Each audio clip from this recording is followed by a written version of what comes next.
What is Derek Carr's future with the Saints? I would assume there is no future. All right, New Orleans football. Nick Underhill, Mike Triplett live from a PJ's Coffee lobby, which is, their peak. This is where you get the best information right here. You see somebody to the right, deep into some Excel spreadsheet, phones charged. They're low on caffeine. Get up to the counter, get you a damn latte, and let's get this thing going. Okay, ladies and gentlemen, this news is happening hot and heavy. Okay, this Derek Carr stuff is insane. Comes out, shoulder injury, and now 4 or 5 days later, whenever this video goes out, as of filming, they say, a lot of conspiracy, and a lot of it seems to have some validity, okay? Seems to be that, I'm using some insane words here, seems to be some nefarious things at work from Derek Carr. Did Derek Carr leak the injury news on purpose? Is he even injured? Is he just trying to get himself traded? Is he just mad, sad that the Saints restructured him? What's the situation? Let's go ahead and listen to the boys. Welcome into another episode of New Orleans Football. We are coming to you from PJ's Coffee on Airline Highway in Metairie. They are, of course, our presenting sponsor. Every show is brought to you by them. Make sure you start every day with PJ's. And if you're coming up here, you should come here in a car that you bought from my guy, Matt Bowers. He's got dealerships all over the place, but make sure you check out the new pre-owned center up on Vets that just opened up. Great selection of cars, but as always, you will get the best customer care, the best pricing, the best car buying experience that you can find at any of Matt's dealerships. Have the greatest morning of all time.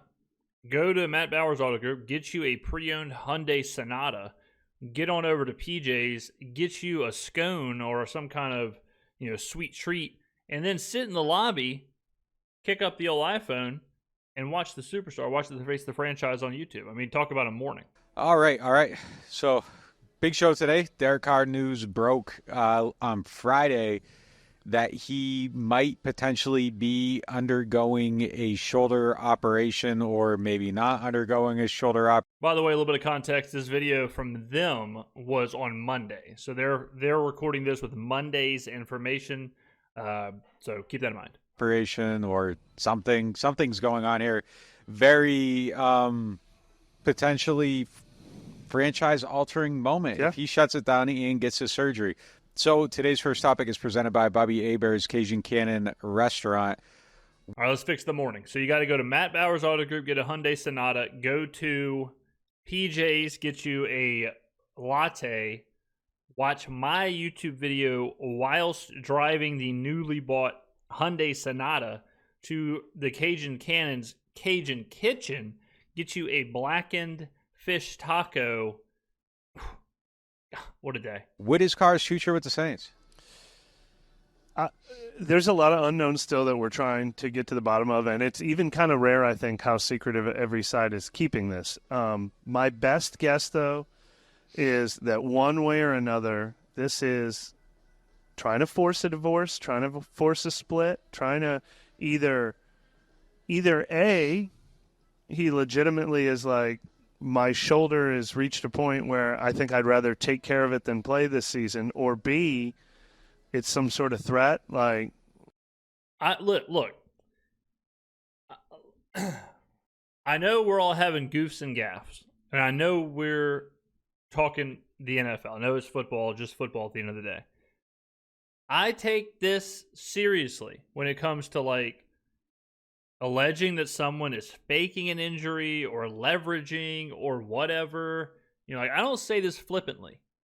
As of right now, and remember, I've got some serious journalistic ethics. I was a former crime reporter for a Pulitzer Prize-winning newspaper. I understand how this operates, okay?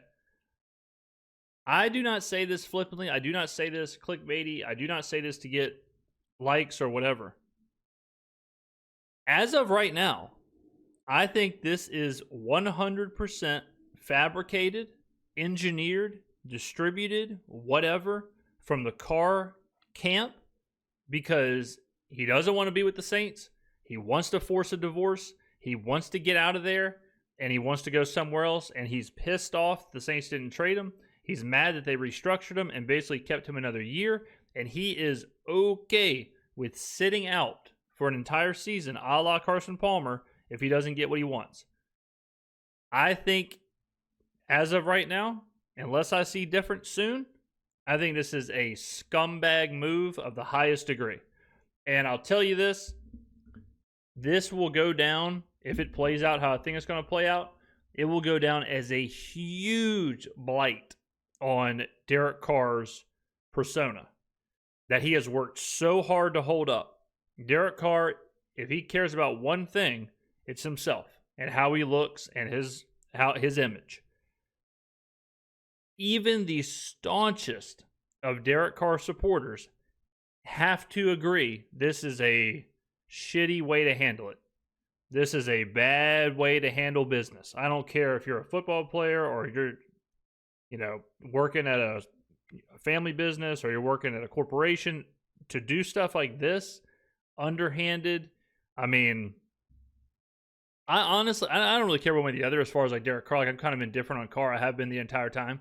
But I hope that this doesn't play out the way it seems like it's going to.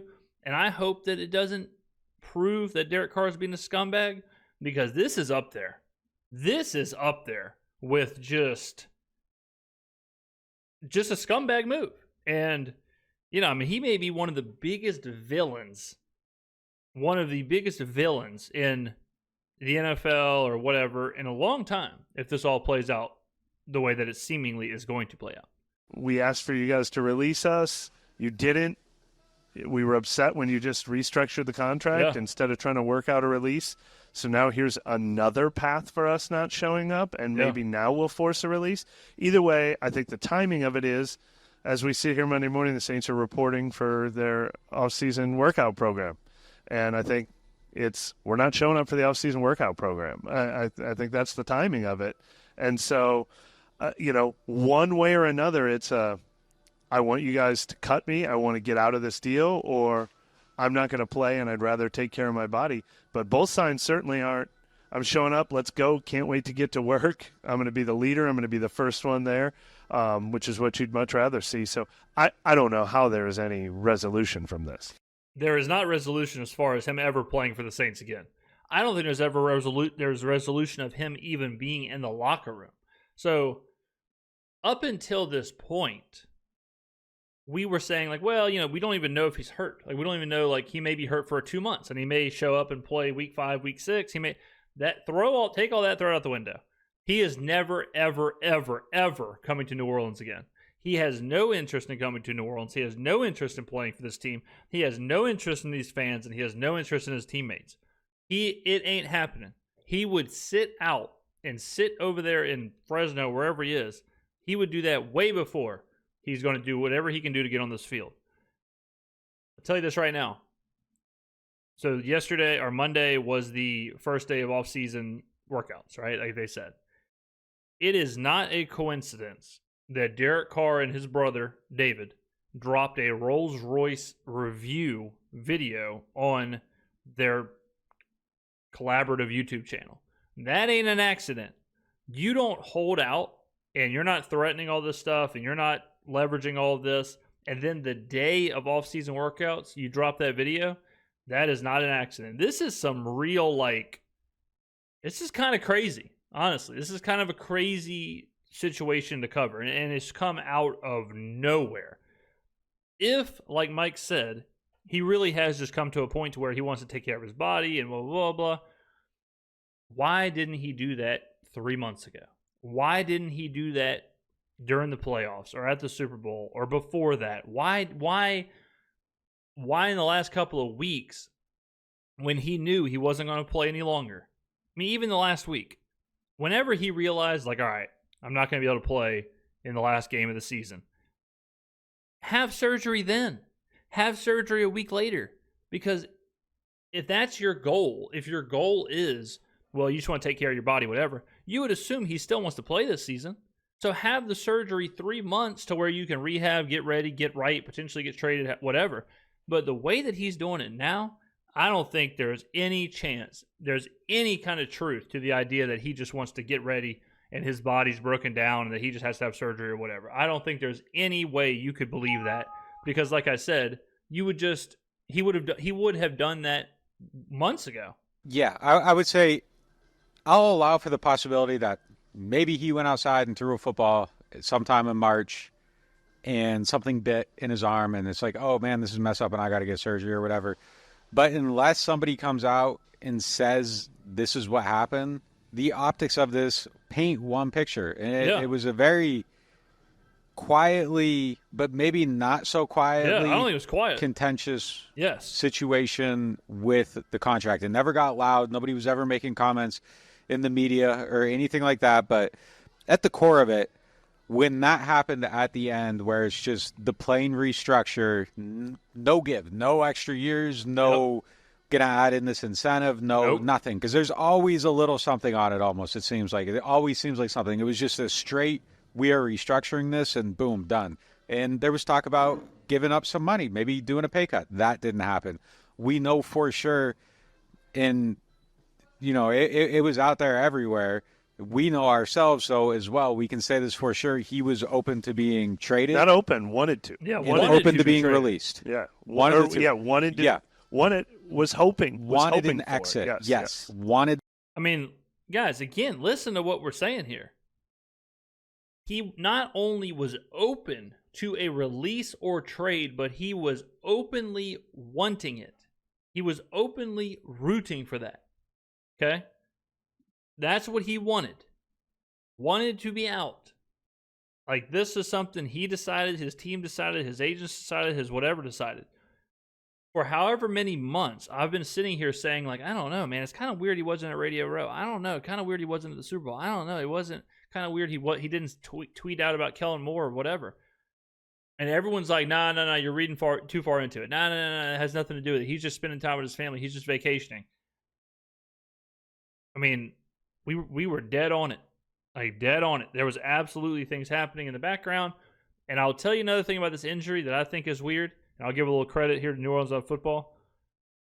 Nick and Mike are as tuned into a team as you can possibly be. As reporters, I've said it a million times, I think what they do will end up being the new style, or how it's done across the NFL, where beat reporters do what they do versus like be a beat reporter for a newspaper or something. But for Nick and Mike to be blindsided by this news and to be surprised and shocked that it came out and there's no inclination of this or whatever, that shows you how insane this is. I mean, like, these are guys that are breaking news. They are so glued into the locker room and the team and the front office and whatever. They're the ones breaking the news for the Ian Rappaports and the Adam Schefters and the ESPNs and the Sports Illustrateds and the whatever. Like, these are guys who know what's going on. They're not just waiting for information to happen and then reacting to it. They are breaking the information.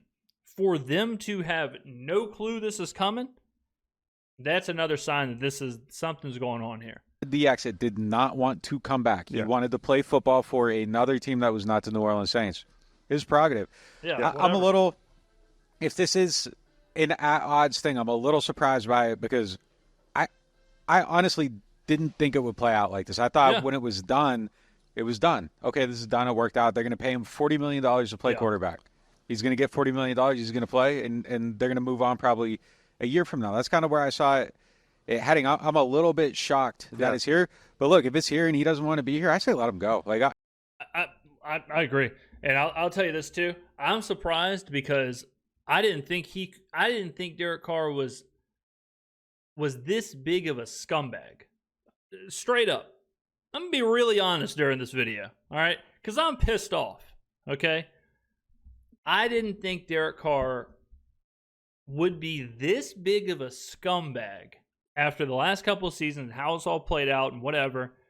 I really didn't think he would do this. I honestly thought, just like Nick said, when the restructure happened, I thought, okay, everyone understands what's happening here. Everyone understands that, hey, the last couple of years, kind of weird with the Dennis Allen stuff, and then the Pete Carmichael stuff, and the Darren Rizzi stuff, and the injuries, and didn't work out. 2 years, whatever. It's a 4-year deal. We'll pay you $40 million. You can go buy a bunch of Rolls Royces with that. $40 million to come play quarterback for a year, and then we get out of the cap situation. We can eat the deal. We'll eat it. We'll release you or trade you at the end of the season. Everyone knows what's going on.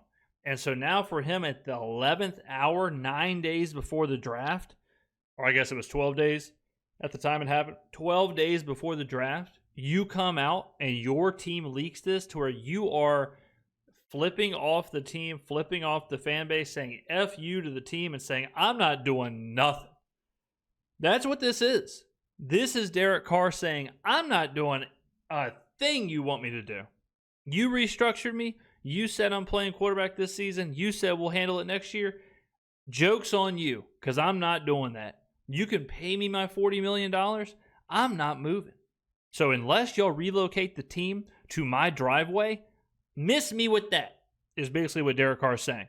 And just like Nicholas said, if you're going to put, as a team, if you're put into that situation, you're painted in that corner, you really don't have a choice but to cut him. And I know it sucks because he kind of gets what he wants, and he's not going to have shoulder surgery, and he's going to be fine all of a sudden, and he's going to be playing for another team, and then all of a sudden, what happened to the shoulder injury? LOL, what a effing liar. Okay? But what are you going to do? You're going to hold him on the roster? You're going to let him sit on his couch and watch games and have that lingering over you? I say release him too. You got Kellen Moore. It's a new era. It's a new team. This is the perfect time to do it, but it's just insane that they're being held hostage right now by this guy. I would just let him go at this point. I think it's better for him. I don't want to just be mean, though. So one more time. Sure. I think it would be best for him to go on and find somewhere else to play, and I think it would be best for the Saints to go on and play somewhere else. Though, doesn't have to be any animosity, whatever. Find a way, a resolution. If he wants out, let him go at this point. Like, it's very clear. You know, I would just, and if you got to June 2nd it, Just be done. Be done with the situation at this point. If it's going to be a thing where it's kind of you're at odds. Yeah, I think you announce it. You say, "All right, we're gonna release them. The Saints have agreed to part ways on June 2nd of the league calendar," and then you get it out there. Don't have it lingering over off-season workouts. Don't have it lingering over the draft. Don't have any of that stuff happening, and just move forward. And you know, again, I hate to say this kind of stuff because, you know, it is what it is, but if this all plays out the way that we are talking about right here, I want it to be known that I think Derek Carr is a scumbag, because this is scumbag activity. This is just, I mean, and, you know, I defended him quite a bit on here.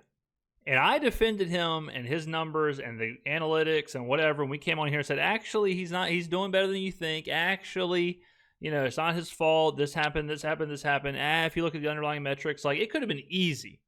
It would have been easy for me to, you know, clout farm or whatever and just come on here and pile on and say, yeah, he's trash, he's garbage, he's this, he's that, whatever. We did everything we could here to defend him. And this doesn't change any of that as far as like the numbers and what we were talking about back then, but it does make you feel like, damn, I was defending this dude. You know, like, I'm defending, and he doesn't know me from, you know, I mean, I'm sure he watches the channel. I mean, who the hell doesn't? But it's just, I just get a horrible taste in my mouth. We're connecting some dots here. Obviously, he could be injured. I mean, we saw something similar with Michael Thomas where there was a dispute. I mean, look, players have to take care of their bodies. You don't have to play through something. He's played through a lot. Like, it's actually one of his calling cards that he's played through a ton of injuries. And maybe, like, this is the offseason where he's like, we've been losing. We've been at odds. You know, I've been fighting through this. It's not good for my body. Doctors have been telling me I should get this fixed. Of course, that's all true. But and that's when, and we'll know, because, like, that's why this is so weird from Carr. And so I used to do, so this is a wild video. So I used to do crisis communication way back in the day. And, like, I handled some, like, really tight situations for corporations and companies, whatever. This is like 2014, 2015, 2016, somewhere in there. And if I was on Derek's PR team and I was doing crisis communication, I would not have done this. I would not have gone the route of the injury, because when you draw that line in the sand, let's say Derek gets what he wants, all right? Let's say he gets released. And let's say the San Francisco 49ers come calling. And let's say the Niners sign Derek Carr, and they say, we don't want to pay Brock Purdy $50 million, whatever. That's best case scenario for Derek. West Coast team, California team, good front office, good franchise, good offense, good offensive coach, good chance to win, whatever. So that's like his dream, okay? If he gets what he wants, he has to look really bad to do it, because then he has to basically admit, I wasn't actually hurt, or I wasn't actually contemplating surgery. I don't need surgery. We're good to go. And so it's one of those, like, you paint yourself in a position to where even if you get what you want, you lose in a certain way. And in his way, he's going to lose some reputation. And it didn't have to go down like this. Because let's say Derek says, look, I don't want to play for the Saints. I don't like that they restructured me. I am demanding a trade, or I will hold out. In that situation, same situation we're in now, where you either release him or pay him, whatever. If he gets released in that situation and goes to the Niners, like I'm saying, he gets what he wants, and there's really no reputation harmed, because everyone understands that. Everyone understands demanding a trade happens all the time, not a big deal.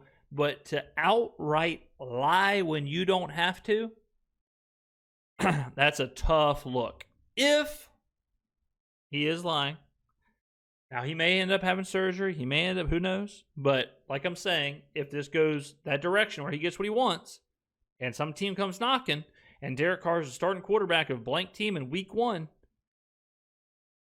going to be a really bad look. But we are connecting some dots because A, we know he wanted out. B, we know he was very upset when the Saints just restructured the contract and basically forced him to stay.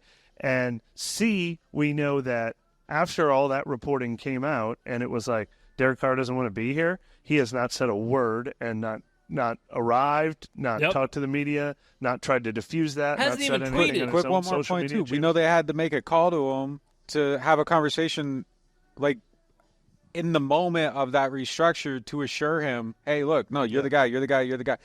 I'm surprised. Like, if I'm Derek Carr, I understand maybe not liking playing here. Yeah. The organization has been over backwards for him, and I'm not trying to take their side on anything or that, but they have. They paid him well. Happily.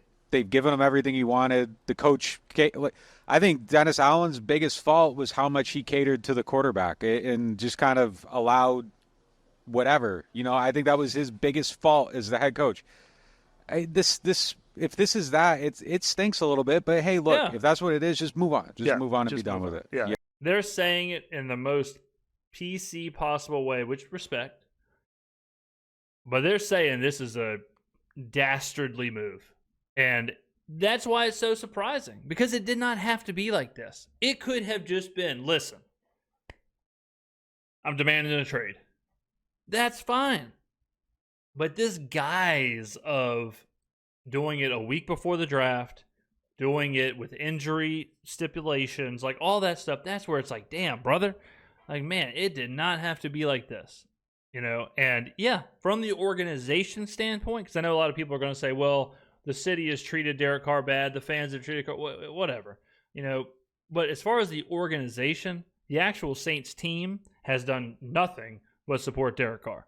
And, if this is all because Derek Carr is not happy about how the fans treated them or whatever, that stinks even more. Like, my man, you are getting, $100 million. Like, you're playing a kid's game. You're playing the NFL. You're playing football. You know what I mean? Like, man, it's a. We'll see how it plays out, but it is a tough look on the character and the makeup of Derek Carr. Yeah. And that's the big regret. I mean, look, the Saints, no, we are not going to stick up for the organization, because they should have got rid of him. Even if Derek Carr was saying all the right things, showing up Super Bowl week, saying, I got Kellen Moore on the phone and wouldn't let him off the phone. I'm going to work harder. Remember last offseason with Clint Kubiak? I'm not even sleeping at night. I'm learning this new offense. Like, I've never worked harder to learn a new offense. Even if Derek Carr was saying all those things, I thought they should cut him and start a rebuild just to get out from under the salary.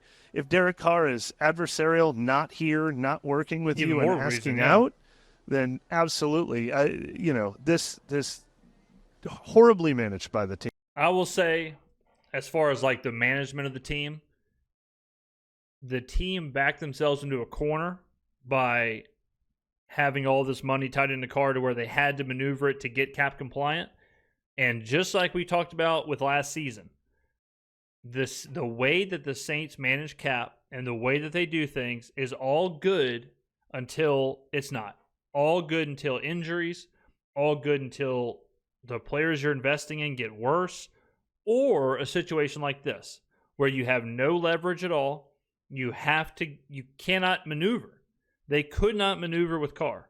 So they're sitting there looking at the situation like, all we can do is restructure. We can't, if we don't restructure, we have to cut blank player, blank player, blank player, or we can't sign this player, or this is going to happen, or that's going to happen. The only path we have to this is by restructuring them. And because they lose that leverage, because they don't have any maneuverability, they get put in this situation where they pay them. They don't pay them, but they restructure them.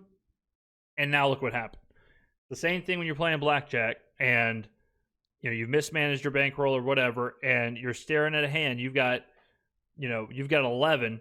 The dealer's got a 4 showing, and you can't double down because you don't need more chips. And it's like, well, I guess I'll just hit, and I guess I'm just cooked, and I have no maneuverability. I can't split. I can't double down. I can't do this. I can't do that. I can't do nothing. I'm absolutely cooked. And that's just where the Saints are.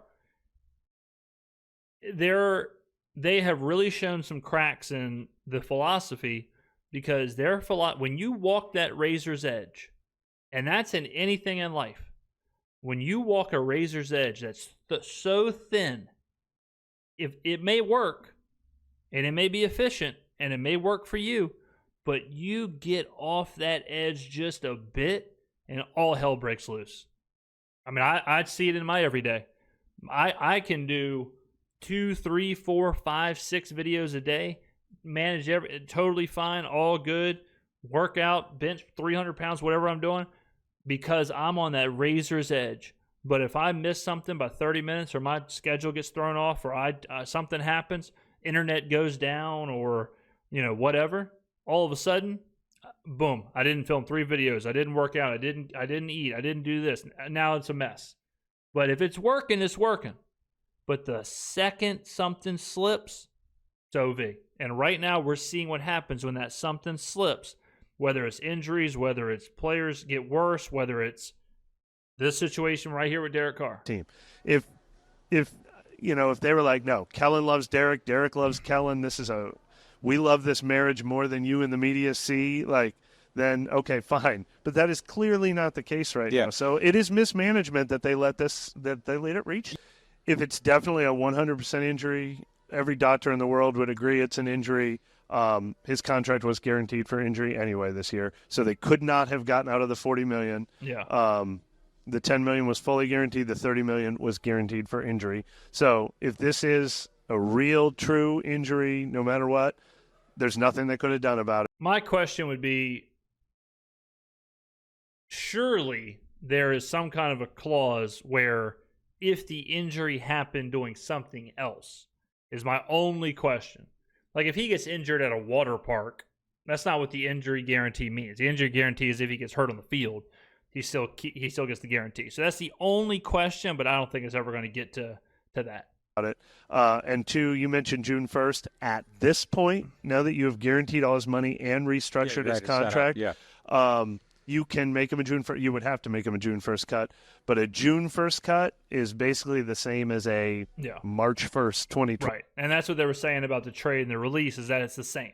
Because of how they had to get the money, when they had to get the money, the June 1st designation didn't matter when it came to that.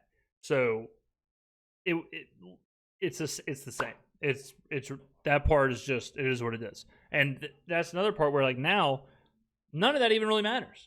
All that matters is just kind of ending the human side of things, ending the animosity, ending how toxic it is, ending the shadow over the team, ending the fog. The cash and the contract and that, it's just whatever. You got to do what you got to do. 26 cut. Yeah. Either way, it's $69 million worth of dead money waiting for you next year. Yeah, it's awful. Look, if he was asking out, I would have got rid of him, but just because the simple fact that he did not want to be here. Should have just let him go. Should have let him go. But at this point, I mean, this is just a lot of information we want to find out. We want to find out he's actually hurt though. Yeah. We want to find out how much they knew and when. I know when they knew him when, because nothing else makes sense. Derek Carr's actions tell you when they knew him when. They didn't know when this was going on. Derek Carr doesn't say, release me so I can go sign with another team if he thinks he's going to fail a physical. That's you true. know you need a surgery. Now we're getting somewhere. Now we're talking. 100%. Guys, I just got chills. Everything that needs to be said is being said, like with the actions and all that. I know we keep saying, well, he might actually be hurt. I know we keep saying all that, but if you just look at the actions, 100%. He's not trying to get released. He's not trying to get traded. He's not trying to do all that if he thinks he needs surgery. If he thinks he needs, he's not going to be able to play, or he's not going to pass a physical or whatever. So, like the question of, well, when did the Saints know he was hurt? Brother, they never, because he wasn't ever hurt. Surgery then. That's the most illogical point of action ever. You should be holding on tighter than ever so that you're getting paid and all that. Right, exactly. If Derek Carr actually is hurt, he should be saying, nah, we're good. Don't worry about it. Don't release me. Don't trade me. We're good, because you want to get the contract. You're hurt if you are hurt. You're hurt. You can't play. No team's going to sign you. No team's going to trade for you. So why would you be trying to leave the one team who is on the hook for you? So there's no way he's asking for that. There's no way going into the restructure that he's still up until that moment asking to be traded and all that stuff. There's no way that because you'd fail the physical. Like, it wouldn't happen. They were talking about what an extension might look like, what a pay cut might look like. I mean, it was not a scumbag move, which means he wasn't doing none of this. Wasn't doing any of this. This is from what it looks like, the team, the fan base, the reporters, the front office, everybody was completely blindsided. If you know something's wrong, it was after. I guarantee this is something they found out. They restructured him on the 8th. It's not something they knew before March 8th. Derek Carr didn't. His actions tell you he didn't know it before March 8th. This is one of the weirdest. Yeah. Like, if it's just a coincidence, it's one of the weirdest coincidences right I've after ever seen. The restructure, which they were not happy about, then, well, maybe he'll be traded then instead after the draft. Maybe, like, there's just been a clear pattern of Derek Carr wanting out this offseason, not wanting to play for this team. Yeah, that was the story, too. Even after the restructure, there was... Okay, well, fine, but maybe they'll trade him then instead. Yeah, after that. And then the story was, okay, well, fine, but maybe they'll trade him at the end of the season like they did with Marshawn Lattimore, where... and the season's going kind of whatever. They'll trade him to a team making a playoff push. Okay, fine, whatever. Like, that was the story. That was the whisper. Garofalo made a report on that the day of the restructure. Well, he's still a trade candidate. Yeah. So this is a guy who has made a lot of efforts to leave this team, and it's hard not to see this as another effort to force a divorce, or to be like, well, if I have to play for the Saints, at least I'm going to take the year to get myself healthy. That's certainly what it feels like, barring new information. I'm just ready for the fresh start. This feels like too much for what it is. Well, at this point, it's become more than it's worth. The topic is what's his future. I think we both agree that this would be an awful solution for the Saints to both pay him and not have him. That's probably the worst case scenario. But at this point, that's certainly what I'm hoping for. I'm hoping for a clear divorce. Even if it means you're eating all that dead money, it means I don't want this entire season to play out like the last month of last season. We don't know. Derek Carr might practice this week every Wednesday. Yeah. He might come off PUP this week. Like, no. And I have a feeling that if he does stay on the team, it'll be on that IR that you can't come back from. Like, I would guess it's not PUP list. It's just not good for anybody to be like, at any given week he could return. It better not play out like that. Yeah, like him hanging out on the sidelines and all that stuff. No, it's not going to happen. Like, that's what's so crazy about this. Like, he is on the team, but he ain't on the team. He's the highest paid player on the team, but he ain't on the team. Because like Nick just said, he's not going to be sitting on the sidelines. He's not going to be at OTAs. He's not going to be at training camp. He's not going to be doing interviews. He's not going to. That's not happening. This is all happening with him knowing I'm never going back to New Orleans. I'm never going back there. That's wild. You know, it's just time to move. Either he's in or he's out, and just move on at this point. Which takes us into our next topic. Derek Carr was looking at 2 buttons, and one button was worst case scenario, and he hit the hell out of it for the Saints.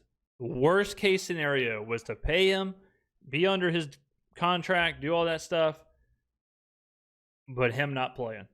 That's the worst case scenario. And he, unless it plays out differently, hand up, he looked at those options and said, all right, enjoy this. And he force-fed the Saints the worst case scenario. And we'll see what Mickey and Kai and, to a certain extent, Kellen Moore and what they can do. But, man, like, damn, it is crazy how it's just the situation that we're in now. It's crazy. All right, get on down in the comments below. Let me know what you think. Thank you for watching, and I will see you in the next video.